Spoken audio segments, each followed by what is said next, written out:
Hey, my name is Henry, and I'm 34 years old. I live above a bakery on Wheeling Avenue in Cambridge, Ohio, Page's Bakery. My father's name's still on the window in gold paint that's gone the color of weak tea at 1979. I live above it because I run it, and I run it because there was nobody else left to. I'm a baker, a night baker, which is the only real kind. I'm in the shop by 1 in the morning, and I've got the first racks out by 5, and the case full by 6. And most of the town that eats my bread every single day has never once seen my face. That's the job. And I want you to understand the job, because it explains the rest of me. You do the work in the dark while everyone you're feeding is asleep, and you do it so their mornings come out warm, and you're supposed to be back upstairs asleep yourself before any of them ever thinks to wonder who was down there at 3 a.m. making it happen. Bread doesn't care if you're tired. It rises on its own schedule whether you feel like showing up or not. And the whole trade comes down to one thing my father told me when I was a boy with flour in my hair. You show up for it, or you don't eat. I've been showing up in the dark since I was 19. My days don't vary much, which suits me. I bake through the night. I sleep till early afternoon. I do the books and the orders and fix whatever's broken. The proofer's been dying for 2 years. The mixer's older than I am. And I deliver to the 3 restaurants downtown that still buy real bread, and then I do it again. I eat standing at the work table. The phone upstairs doesn't ring after dark because everyone who'd call me knows I'm working, and it doesn't ring much before dark either. I'm not telling you that to be pitiful about it. It's just the shape of a life, and I'd worn it smooth. Here's the thing about me you'd need to know. My parents died the winter I was 19, a guardrail on Route 209 in the ice, both of them at once. Coming home from a wholesale show in Columbus with the van full of flour. My brother Danny was 12, and somebody had to keep the lights on at the bakery so we didn't lose the building, and somebody had to raise a 12-year-old, and it turned out both of those somebodies were me. I'd had a packed bag that winter and a spot at a culinary school in Pittsburgh, and a whole life I was about to drive off into. I unpacked the bag.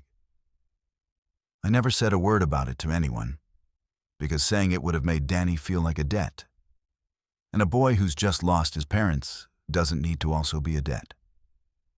So I just stayed, and I raised him, and I fed the town in the dark.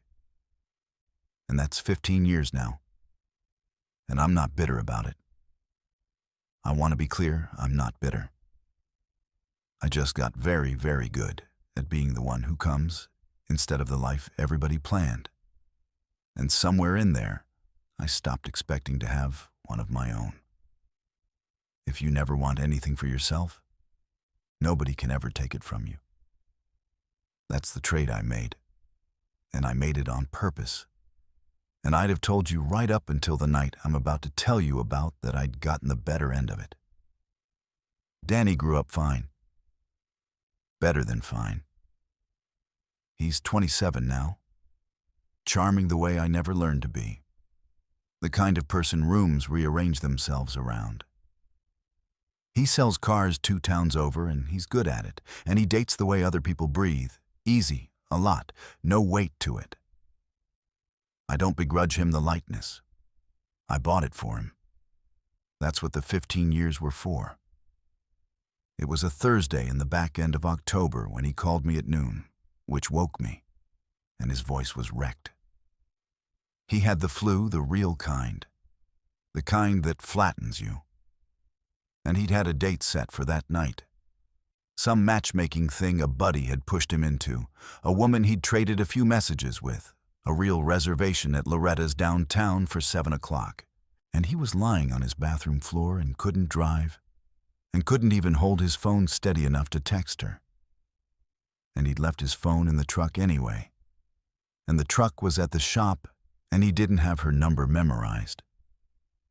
and there was a stranger about to sit alone at a table for two at Loretta's at 7 o'clock, waiting for a man who was never coming. "Just go tell her," he croaked. "You deliver there. You know Loretta? Just go down and tell her I'm sorry.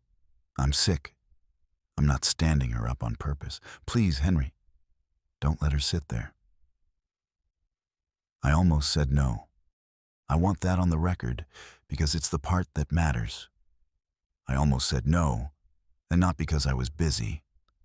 I almost said no because something in me, some animal part that had spent 15 years going wherever I was pointed, was so bone-tired of being the one who shows up to fix what someone else couldn't that for 1 second I wanted to just say, "Call her yourself when you're well." That's not my mess. I had the no in my mouth. And then I thought about a woman sitting at a table for two in a nice green dress watching the door.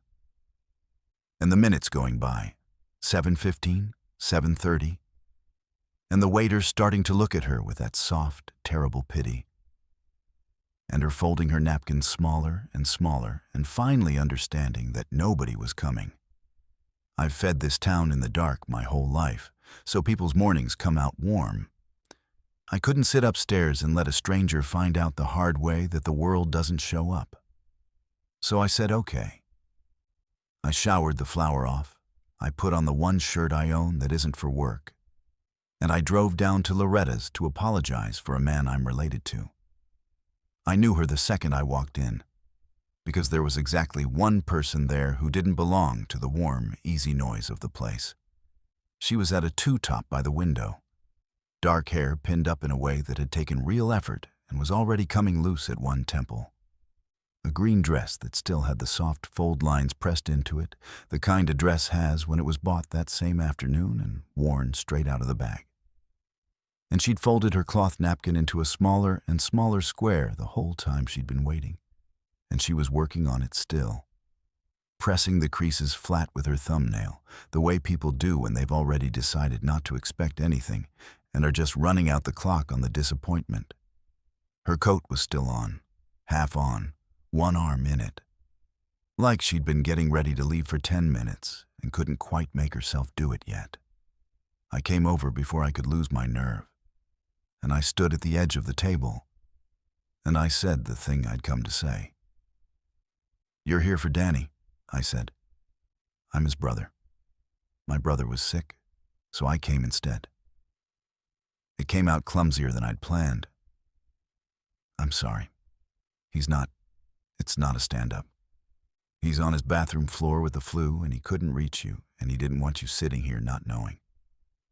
So he sent me to tell you. That's all. I'm sorry you got dressed up for my idiot brother." She looked up at me, and I braced for one of the things people do, the wounded look, the brittle laugh, the "oh, no, it's fine," the fast grab for the coat. She didn't do any of them. She set the napkin down. She looked at me for a long second with a pair of eyes that had clearly done a lot of looking at people in hard moments. Eyes that read me top to bottom in about the time it takes to read a price tag. And then one corner of her mouth went up, dry as toast.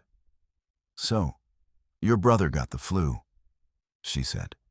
And his solution was to send a man to a restaurant to apologize, in person to a stranger. Who does that? She wasn't asking Danny. She was asking me, and the answer was in her face before I could give one.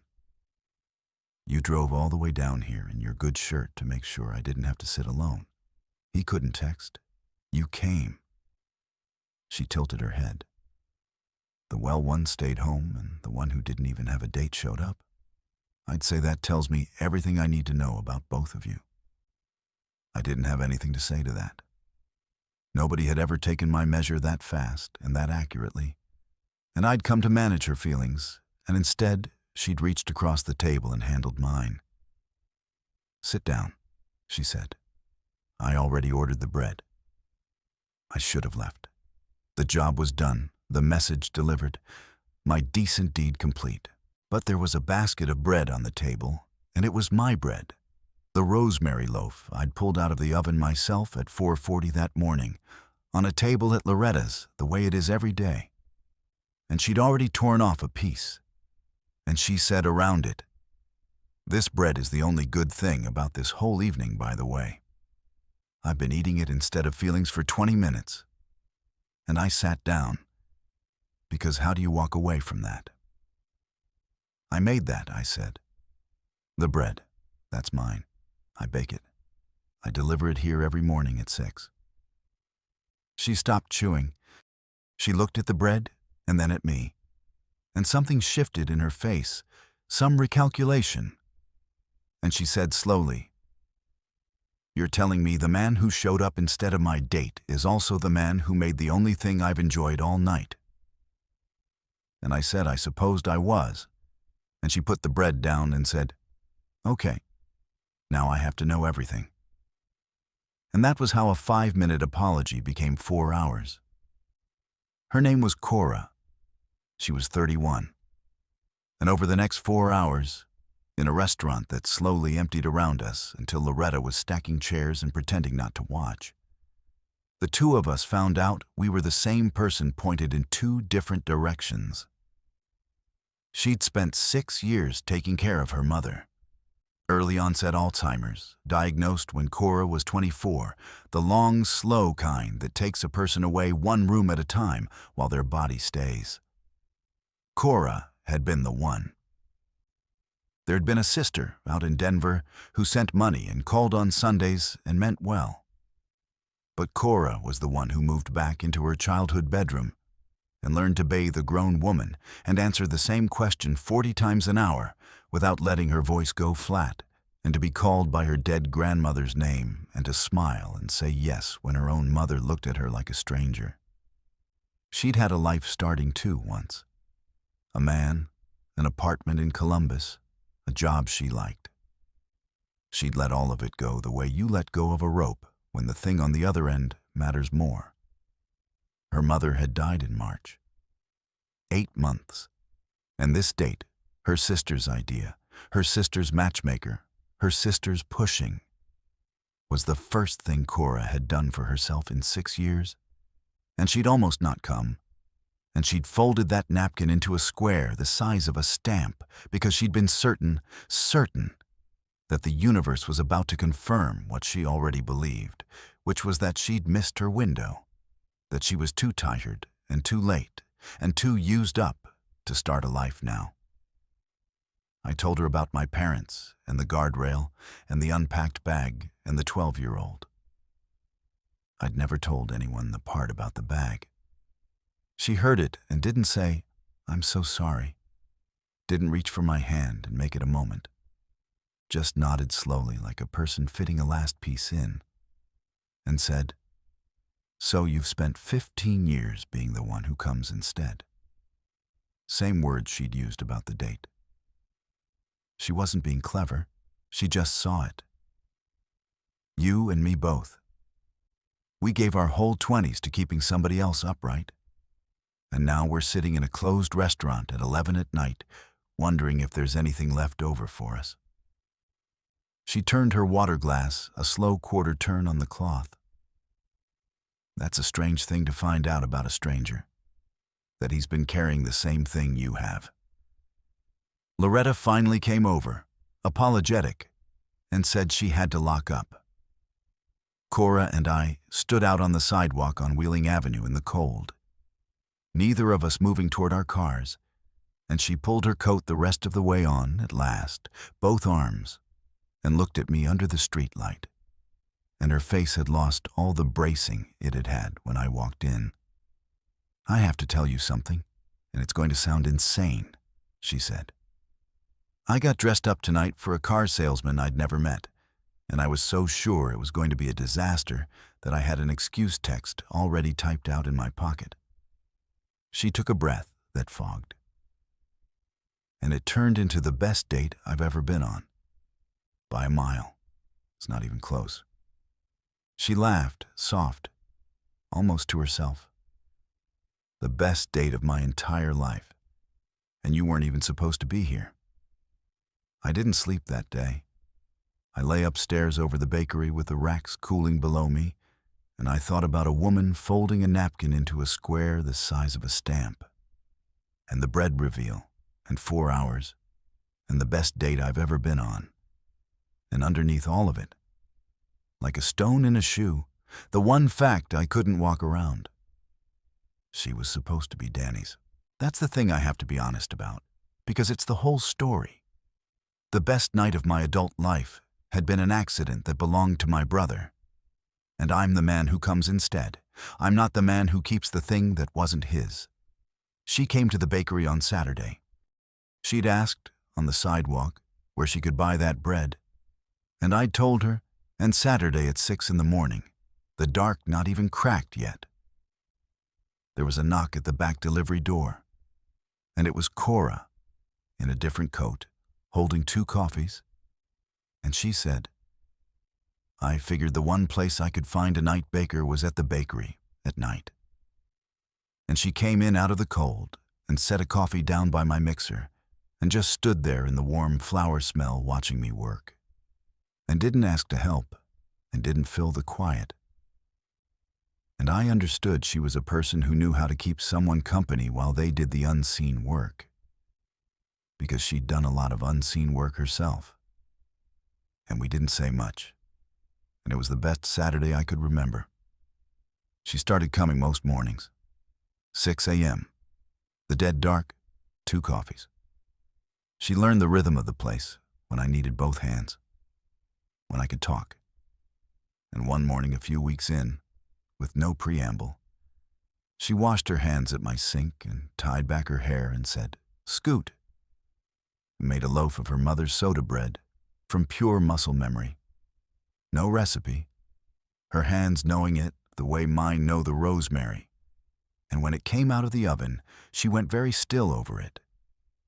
And I realized she'd learned it at her mother's elbow as a girl, before the disease took the part of her mother that knew anything at all, and that she hadn't made it since, because making it meant being in the kitchen with a ghost. She made it in my kitchen because mine was the first kitchen since that didn't hurt. She handed me a piece and watched my face, the way she'd watched it the first night. And it was good. It was better than good. It was the kind of plain, perfect thing you can't teach. And I told her so. And she said, My mother taught me everything I know about feeding people. I just forgot for a while that I was allowed to be one of the people who gets fed. I put her mother's soda bread on the chalkboard menu that day. It's still there. She started, around then, improving things. It's in her nature. 6 years of holding up a household that was coming apart one room at a time will make a person reflexively fix whatever's in reach. She moved my cooling racks. She reordered my whole morning so I wasn't crossing the kitchen twice for the same tray. And I'd like to tell you I took it gracefully, and I didn't. Because that kitchen and that exact order of operations had been mine and my father's for 15 years. The one square of the world that was entirely my own. And I heard myself get short with her over where a rack of rolls went. Of all things, sharper than I'd been with anyone in a long time. She put the rack back where it had been without a word and went quiet. And I felt like I'd kicked something small. Later I said I was sorry, that the kitchen was just, and she finished it for me. It's the one place that's only ever been yours. I know exactly what that is. I had a bedroom like that once. And then, because she's her. But that rack really does go better by the door, and you know it. She was right. It did. I moved it, and the small surrender cost me more than it should have. And she let me have it without crowing, which is its own kind of grace. I noticed, in those weeks, that she never ate when she came. She'd carry in 2 coffees and feed me bites of whatever I was testing, hand me things, watch me eat standing up at the work table, and never once put anything in front of herself. the worn-in habit of a person who'd spent 6 years making sure somebody else was fed and forgetting she was a body too. So I started having something ready. Nothing she asked for.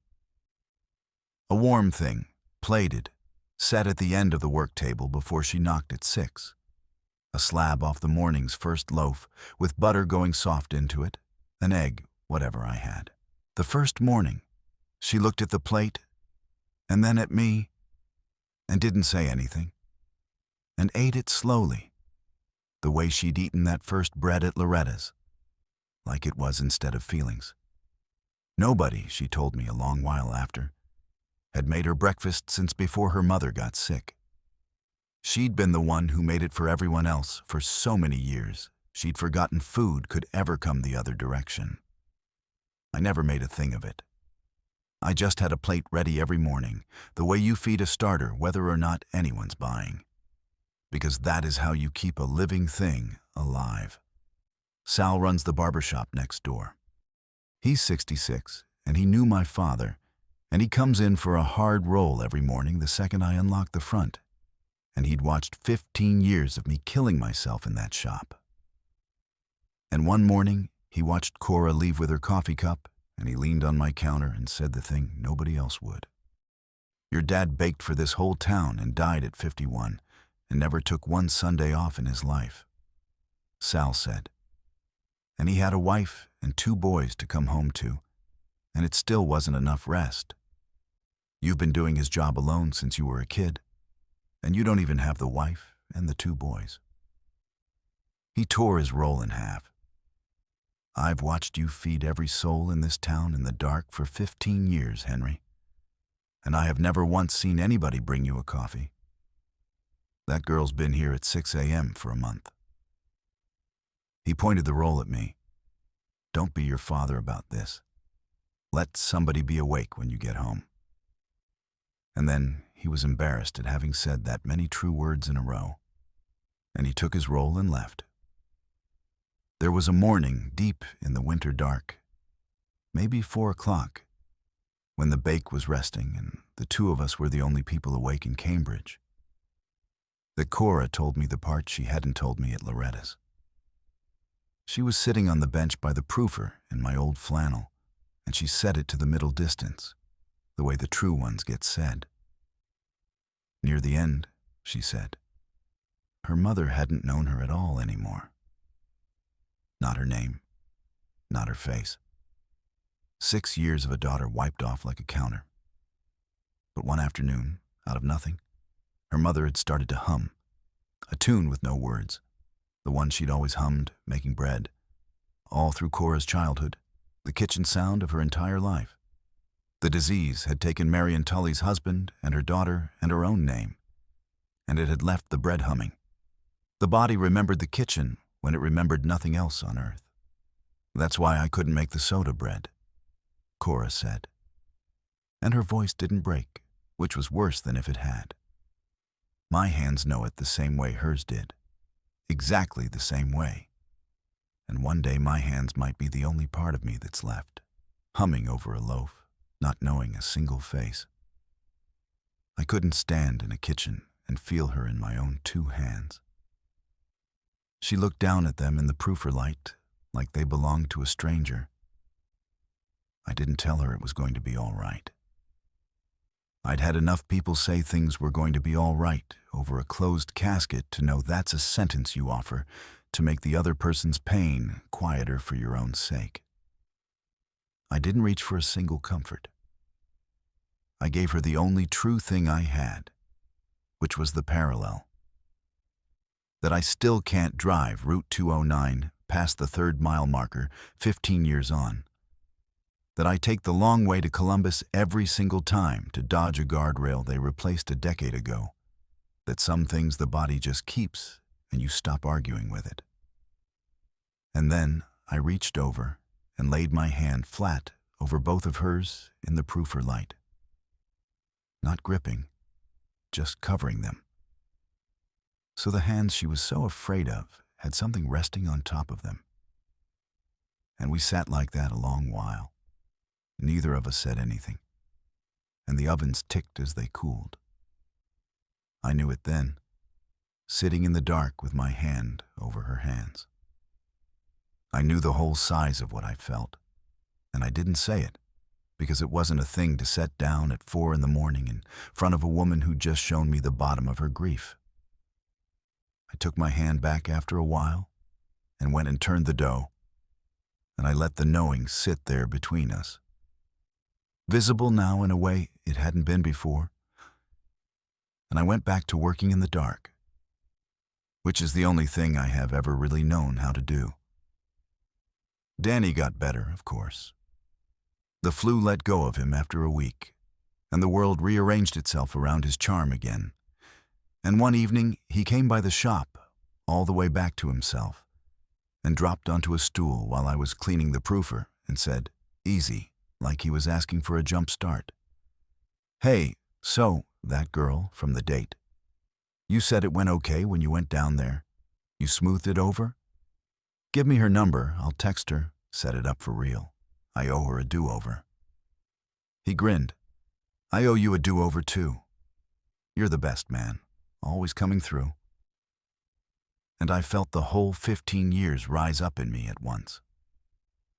I felt the boy who unpacked the bag.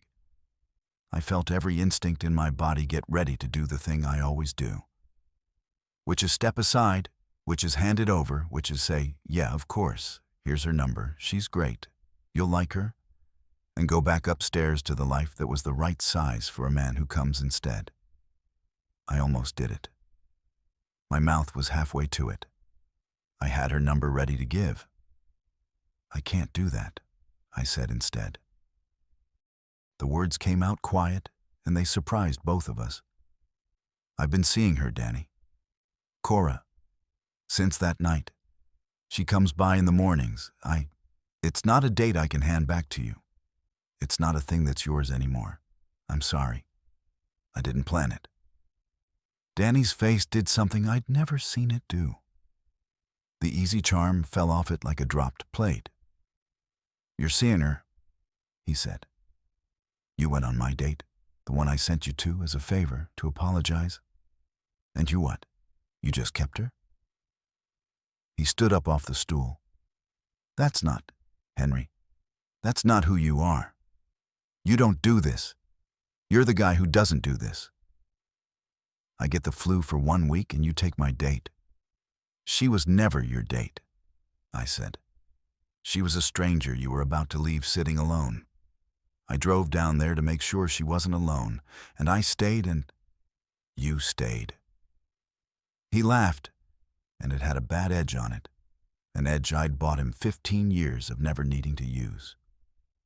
God, this is rich. The monk finally wants something. You know what, Henry? And here it came, the thing that's underneath, the logic of a person who's been carried so long he can't see the arms anymore. Look at you. You're 34 and you've never left this shop. You smell like an oven.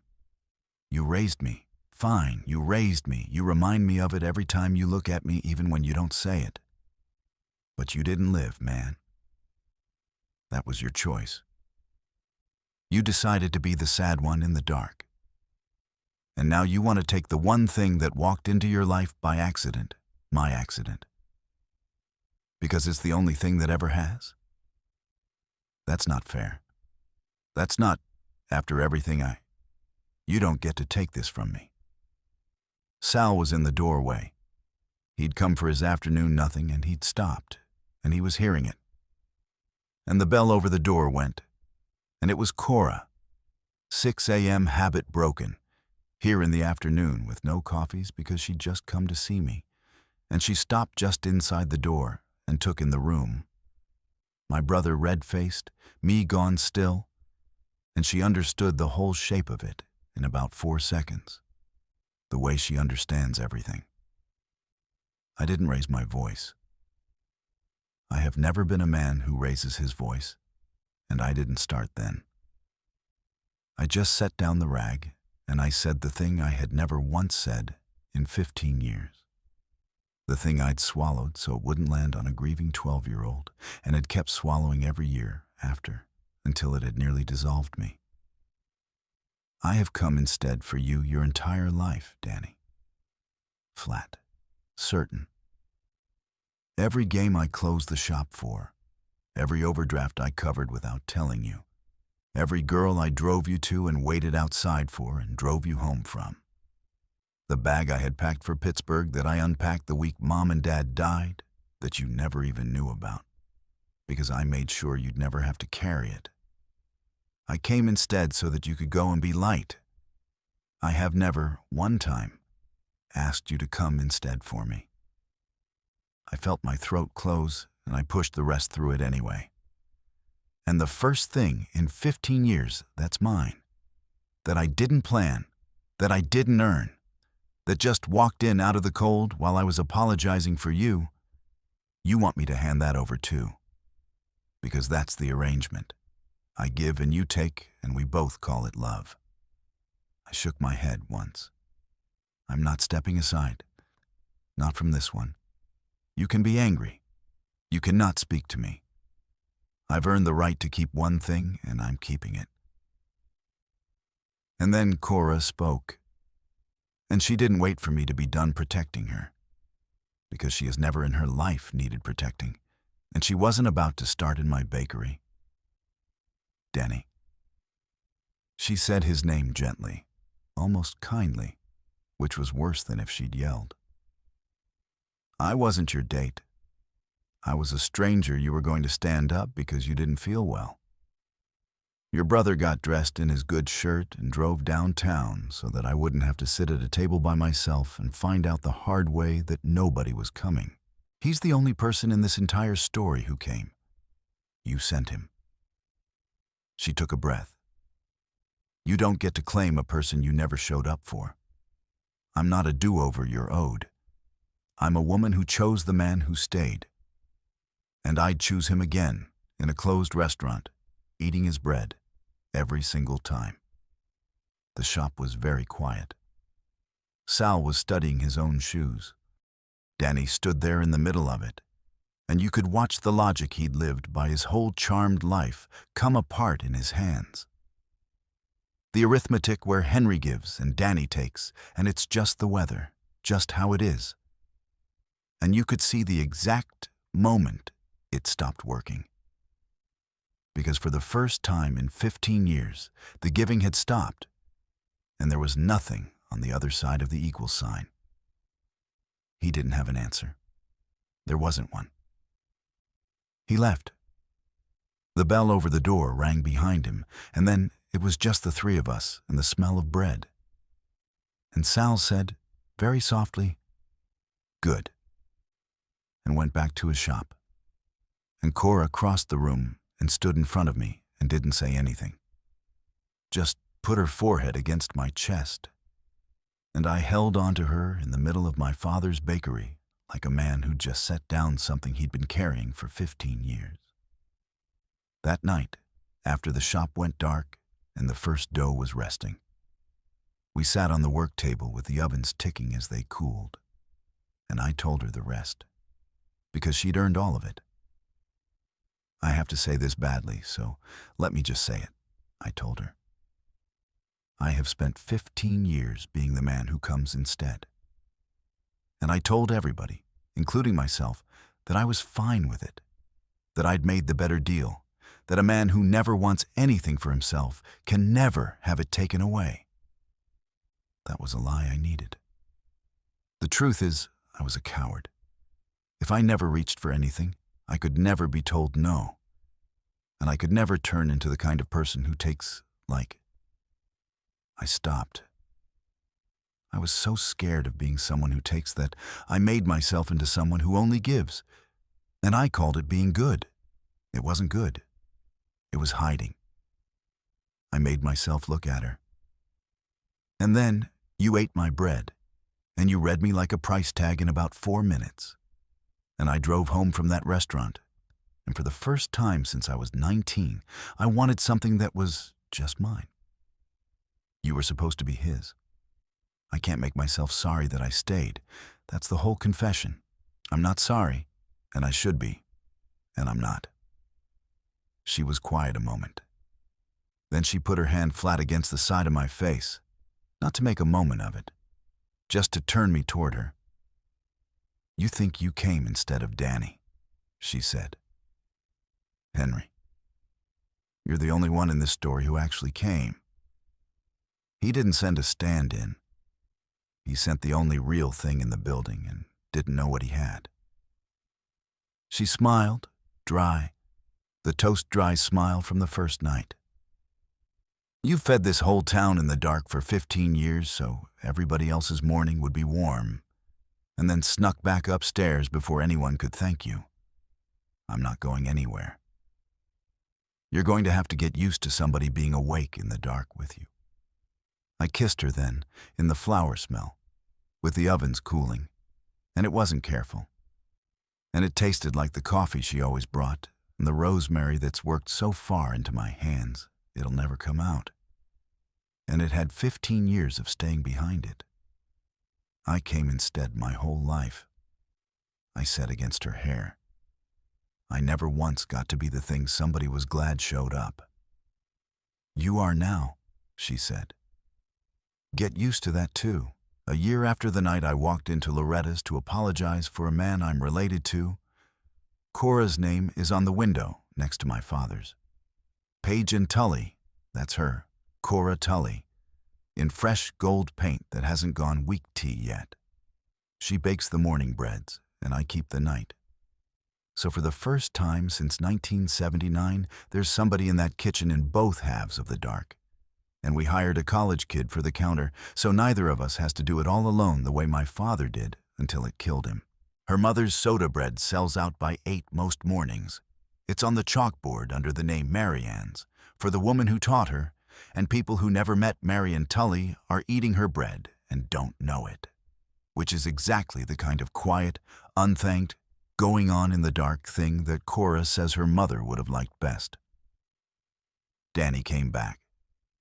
It took him 4 months, and he came in one morning early, before the case was full.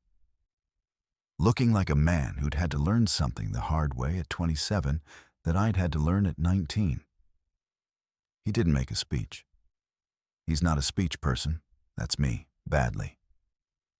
He just stood at the counter and said, "I didn't know about the bag, the Pittsburgh thing. You never told me." And I said, "No, I never did." And he said, "I think I needed to find out you could say no to me. I think I'd have taken from you forever if you'd let me." And then he bought a loaf of his almost sister-in-law's soda bread, and he's been buying one every Sunday since, which is the day my father never once took off, and which Danny and I now close the shop for, together, on purpose. There's a thing I see most mornings now, around 4, when the night bake is resting and the dark outside is at its blackest before it starts to thin. Cora comes down early sometimes, before her own shift, in my old flannel. And she falls asleep sitting up on the bench by the proofer with a coffee going cold in her hands, keeping me company until she can't keep her eyes open. And I work quiet so as not to wake her. And the ovens tick, and for the first time in my entire life, there is somebody awake, well, mostly awake, in the dark with me. I had once believed that the whole job, the bread and the rest of it, was to do the work in the dark so that other people's mornings would come out warm, and to be back upstairs asleep before anybody ever wondered who'd been down there making it happen. I built a whole man around that idea. I came instead for everyone, for 15 years, and asked for nothing, and called the asking for nothing a virtue. But a stranger in a green dress folded a napkin into a square the size of a stamp because she'd stopped believing anyone would come. And I drove downtown to make sure she wasn't alone. And I learned the thing my father never got the chance to teach me before the guardrail on Route 209. You can spend your whole life being the one who shows up in the dark for other people.